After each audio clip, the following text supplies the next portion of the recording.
स्त्रियां स्नान कर रही थी। स्वामी सुखदेव जी महाराज जलाशय के किनारे से जा रहे हैं।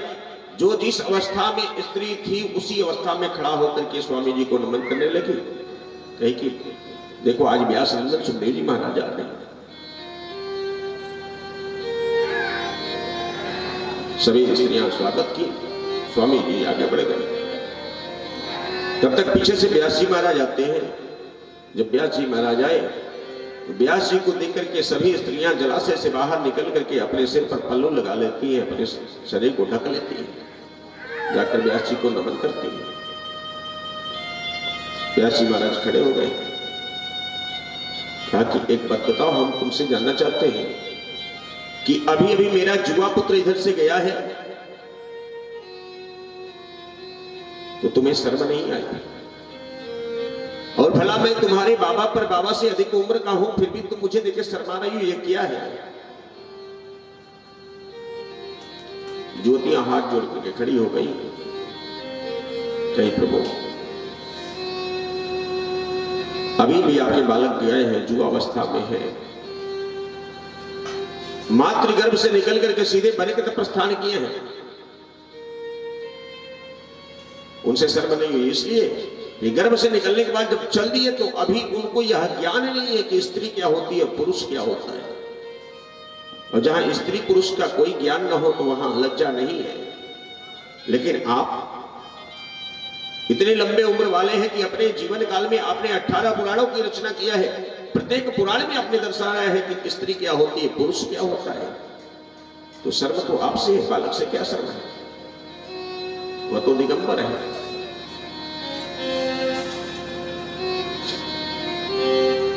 व्यास जी महाराज वहीं से वापस हो जाते हैं।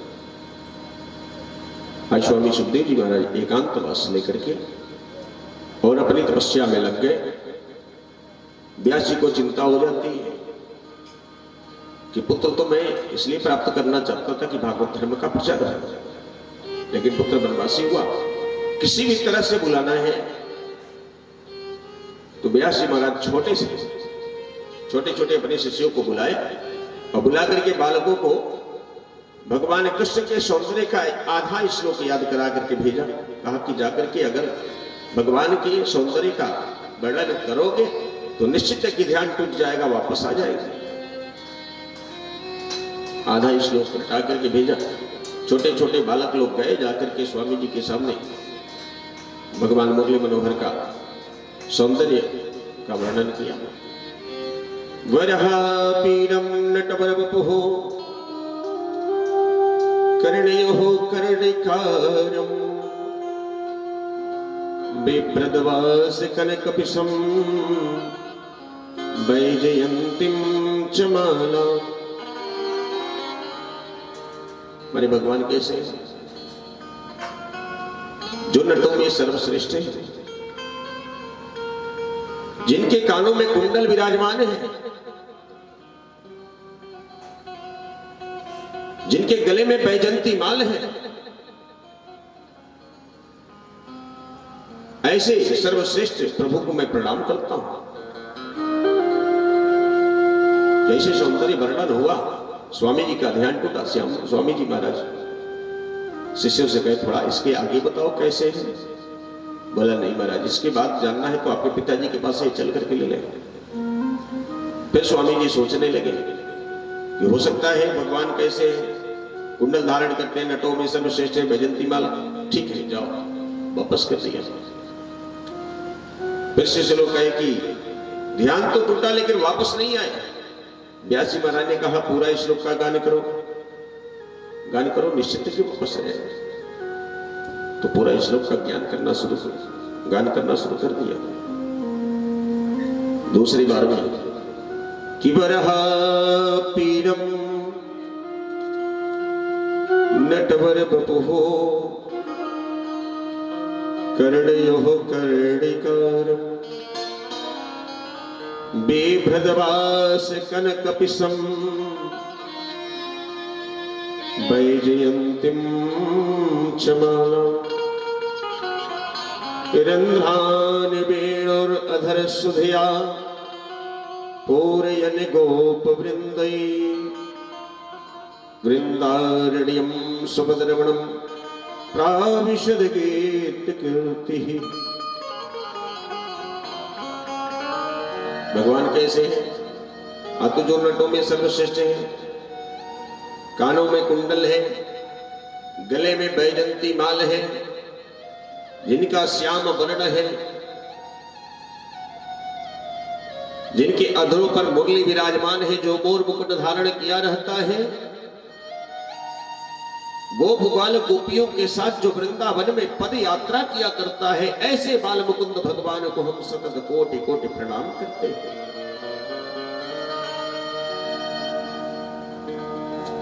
स्वामी जी का ध्यान टूटा, बोला आगे, बोला नहीं, फिर वापस किया। 2 बार वापस किया, तीसरी बार में व्यासी महाराज ने कहा कि मार्मिक श्लोक सुनाओ, तो निश्चित है कि वापस आ जाएगा। तो बड़ा ही मार्मिक श्लोक दिया। क्या? तो पूतना प्रसंग का श्लोक उठा करके दे दिया स्वामी जी को वापस बुलाने के लिए, कि हमारे भगवान कितने कृपालु दयालु है। दिया है उन्होंने। कियहो बकीयम स्तनिकालकूटम जिंघासयापाय यदाप्यसाध्वी लेभेम गतिम धात्र्यो चितां ततोऽन्यम् कं वा दयालुं शरणं व्रजेम।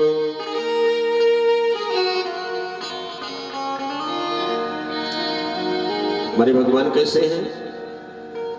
अतोहो वकीयम स्तन कालकूटम, जो पूतना अपने स्तनों पर विष लगा करके भगवान को मारने आई थी, भगवान ने ग्रहण किया,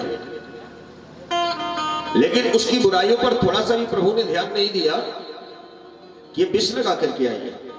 प्रभु के दिमाग में एक ही है कि चाहे विष लगा के मारने के लिए भली आई है, लेकिन काम क्या कर रही है? तो जो एक माँ काम करती है, माँ भी अपना स्तनपान कराती है अपने बालक को, और आज यह वही कार्य करने के लिए आई है, तो मैं इसे गति कौन सा दूं? तो भगवान ने गति क्या दिया? तो जो गति माँ जसोदा को बरसों बाद देना है, वह गति आज प्रभु ने पूतना को दे दिया। इतने कृपालु दयालु है। जैसे कृपालुता का वर्णन सुना तो स्वामी जी रुक नहीं पाए, बोले कि आगे, बोला कि ऐसे ऐसे 18,000 श्लोक पढ़े, आप चले तो आज स्वामी सुखदेव जी महाराज दौड़ते हुए अपने पिताजी के पास गए, जाकर निवेदन किया, आप पिताश्री मुझे भी भागवत जी को अपने। व्यास जी महाराज बड़े प्रसन्न हुए। कि भागवत तो आपके लिए है, लेकिन व्यास जी के मन में यह हो गया कि भागवत तो ये प्रचार करेंगे, लेकिन पहले देखें तो ये भागवत लेने के अधिकारी हैं कि नहीं। भागवत कौन कर सकता है, कौन ले सकता है? तो जहां काम और क्रोध रहेगा वहां भागवत नहीं हो सकती। तो अपने पुत्र की परीक्षा के लिए व्यास जी महाराज ने कहा कि आपको भागवत मिल जाएगी, लेकिन आप इससे पहले राजा जनक के दरबार में जाइए, वहां से वेदांत की शिक्षा को प्राप्त करके आइए, तो आपको भागवत मिलेगा। व्यास जी महाराज एक पत्र लिख करके राजा जनक को भेज दिए कि हमारे बालक जा रहे हैं और इनकी परीक्षा लेनी है कि इनके अंदर काम है कि नहीं है, क्रोध है कि नहीं है, भागवत लेने के अधिकारी है या नहीं। पिता का आदेश हुआ। आज स्वामी सुखदेव जी महाराज पत्र लेकर के चले गए राजा जनक के दरबार में। जनक महाराज के दरबार में गए और जाकर के पत्र अंदर भेजा। द्वारपाल अंदर पत्र लेकर के गया। जनक महाराज पढ़े। व्यास जी का आदेश था कि इनकी परीक्षा लेनी है कि भागवत लेने के अधिकारी है कि नहीं, काम क्रोध है कि नहीं। जनक महाराज ने द्वारपालों से कहा कि जाकर के उस महात्मा से कह दो कि राजा अभी नहीं मिल पाएंगे, आज के 5वें दिन मुलाकात होगी, रुकना है तो रुक जाए, वापस जाना तो वापस जाए, 5वें दिन मुलाकात होगी। जैसे आके द्वारपाल कहा कि स्वामी सुखदेव जी महाराज बड़े प्रसन्न हो गए कि चलो कम से कम 5 दिन तो एकांत स्थान मिला।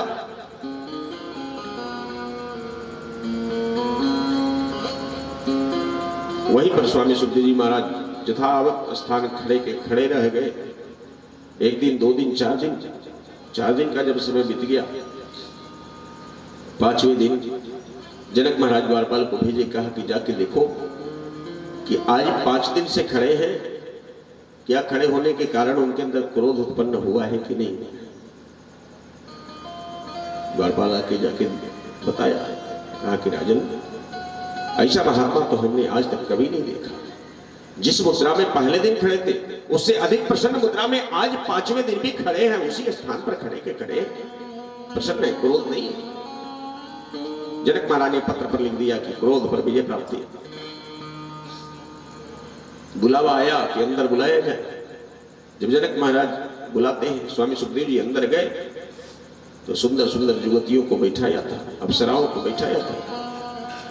तो जनक महाराज का आदेश था कि किसी भी तरह से इनके अंदर वासना जागृत करना है। सभी स्त्रियां बैठ करके उनके शरीर को पकड़ लेती है, कोई शरीर का आलिंगन करने लगती है, पैर दबाने लगती, कोई पंखा झलने लगती है, कोई सिर दबाने लगती है। लेकिन धन्य हो स्वामी सुखदेव जी महाराज, ये कितनाओं जब उपाय करने लगती हैं तो स्वामी जी हाथ जोड़ करके कहते हैं कि माताएं, ये सब तुम क्या कर रही हो, क्यों मेरा सेवा कर रही हो? अरे जो शरीर तुम्हारी है सो शरीर हमारी है। तो फर्ज तो यहां यह है कि मैं स्वयं अपनी मां का सेवा करूं। अप्सराएं बहुत प्रयास करती हैं, लेकिन थोड़ा सा भी वासना जागृत नहीं हुआ। जनक महाराज जब अप्सरा को बुलाकर पूछते हैं कि बताओ क्या बात है, वो अप्सरा रोने लगती है, कहीं महाराज आज तक ऐसा महात्मा हमने कभी नहीं देखा। मात्र एक घुंघरू की आवाज पर, एक स्वर बोलने पर बड़े बड़े ऋषि लोग अपनी तपस्या छोड़ देते हैं, देवता लोग उठ करके चले आते हैं, और इनके पास हम लोग प्रयास करते करते थक गए, फिर भी इनके अंदर मातृत्व भाव है। जनक महाराज पत्र पर लिखे कि काम पर भी विजय प्राप्ति।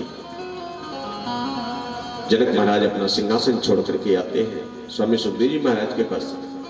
जैसे स्वामी जी को देखा, जनक महाराज दौड़ करके स्वामी सुखदेव जी महाराज के चरणों में साष्टांग गिर जाते हैं।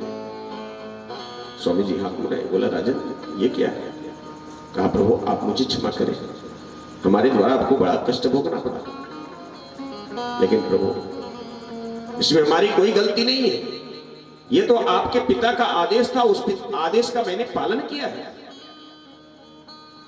कहा कि पिताजी का आदेश है कि आपके द्वारा वेद वेदांत की शिक्षा को प्राप्त करें। जनक महाराज चरण पकड़ के रोने लगे। कहा प्रभु इस जनक के पास वह शक्ति नहीं है जो आपको वेद पढ़ाए। जनक उसी को वेद पढ़ा सकता है जिसके पास वेद नहीं है, और जो स्वयं वेद वृक्ष है, जिसके द्वारा वेद उत्पन्न हुआ है, ऐसे वेद वृक्ष को हम कैसे वेद पढ़ा सकते हैं? ये पत्र आप ले, पत्र देकर के वापस किया। स्वामी जी आए, पत्र दिए। जब व्यासी महाराज पत्र पढ़े कि काम क्रोध दोनों पर विजय प्राप्ति, तो तक्षण बिना विचार किए हुए तक्षण भागवत जी को उठाया और उठा करके स्वामी सुखदेव जी महाराज के हाथों में समर्पित किया। आज स्वामी सुखदेव जी महाराज भागवत जी को लेते हैं और भगवान नाम स्मरण करते हुए सीधे बनके तब प्रस्थान करते हैं। बनके तब चल देते हैं और जाकर के भागवत जी का शरण लेते हैं, फिर अपनी तपस्या में लग जाते हैं। गोविंद हरे मुरारे हे नाथ नारायण वासुदेव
श्री कृष्ण गोविंद हरे मुरारे, हे नाथ नारायण वासुदेव।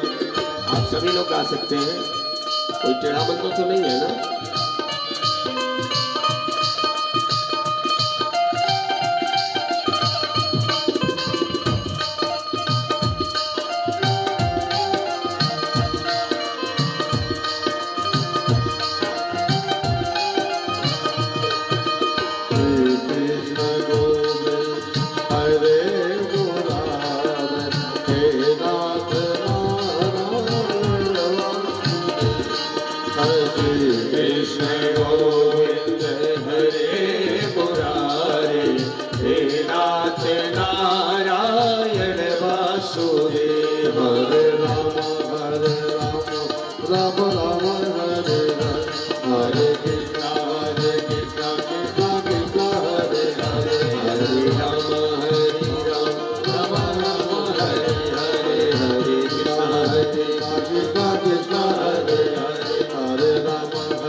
बोले भक्तवत्सल भगवान की। थोड़ा सा तेज तो बोलिए ना, हाँ?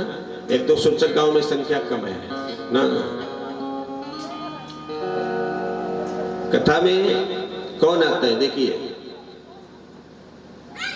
एक व्यक्ति विशेष की कथा तो है नहीं, ठाकुर जी की कथा है। हमें प्रसन्नता है। प्रसन्नता क्या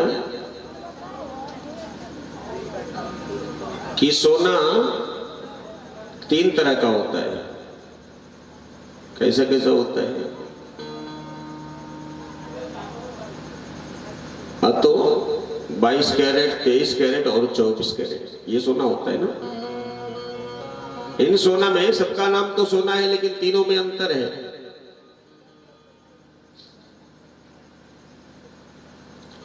बाईस कैरेट जो सोना होते हैं, अभी आप बाजार से खरीद करके लेके आएंगे और 2-4-10 घंटे के बाद जाएंगे उसे फिर बेचने के लिए, तो उसमें से 50% कट जाएगा, 50% कट जाएगा।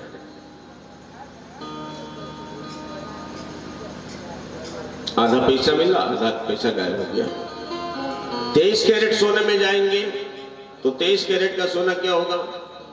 तो खरीद के लाए, फिर ले जाकर के बेचे, तो उसमें से 30% कटेगा, 70% आपको मिल जाएगा। लेकिन जो 24 कैरेट सोना है, आज खरीद करके लाओ और उसे 1 वर्ष 2 वर्ष तक पहन करके फिर ले जाकर बेचो, तो जितना का खरीद है उतना का उतना दाम मिल जाएगा, उसमें 1% कटने वाला नहीं। भागवत भगवान की कथा में कौन आता है? तो जो एकदम खरा हो जाता है ठाकुर जी के नाम पर, 24 कैरेट का जो बन जाता है, उसका मन ठाकुर जी में लग जाता है। तो यही देखना है कि यहाँ पर कितने 24 कैरेट है, कितने 23 कैरेट है, कितने 22 कैरेट है। लेकिन जितने हैं संतुष्टि है। अपना मन ठाकुर जी के चरणों में लगाइए, प्रेम से जयकारा बनाए, ताकि देखिए जय में और नमः में बड़ा शक्ति होता है कि जब भक्त मन से जयकारा बोलता है या नमः शब्द करता है, तो गोविंद अपना बैकुंठ छोड़ कर भक्त के सामने चले जाते हैं। तो हाजिर लगाए। अभी स्वामी जी का प्रादुर्भाव हुआ, कथा श्रोता परीक्षित महाराज का जन्म होगा। बोले बाकी बिहारी लाल की जय। इस प्रकार से स्वामी जी अब तपस्या में चले जाते हैं।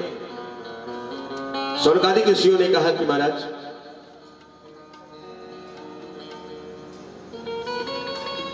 जो कथा श्रोता परीक्षित महाराज हैं, उनका जन्म कब होता है, कैसे होता है, कैसे होता है? तो उन्होंने कहा कि हे ऋषि श्रेष्ठ, यह कथा उस समय की है जिस समय कौरव पांडव युद्ध चल रहा था, जिसमें कौरव पक्ष की सारी सेनाएं मारी गई थी।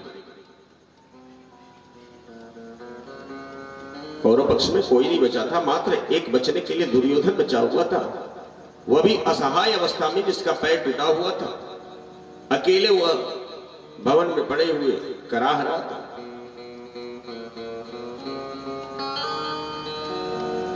इधर पांडव लोग अपने राज्य में रहते थे, अकेला था। उस दिन का जब समय बीतता है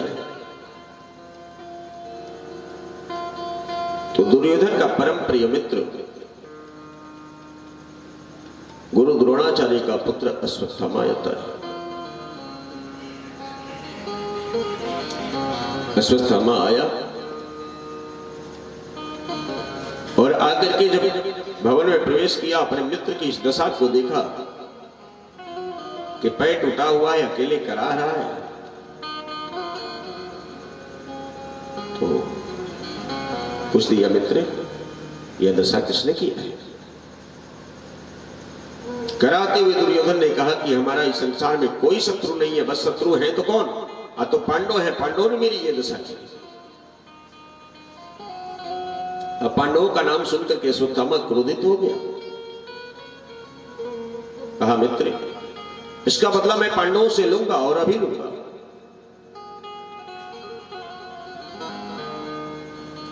इतना कहकर के आश्वासन देकर और अश्वत्थामा चल देता है पांडवों को मारने के लिए। रात्रिकालीन समय है, 5 पांडव एक साथ सोए हुए हैं। द्रौपदी एक तरफ सोई हुई हैं और द्रौपदी के 5 पुत्र भी सोए हुए हैं।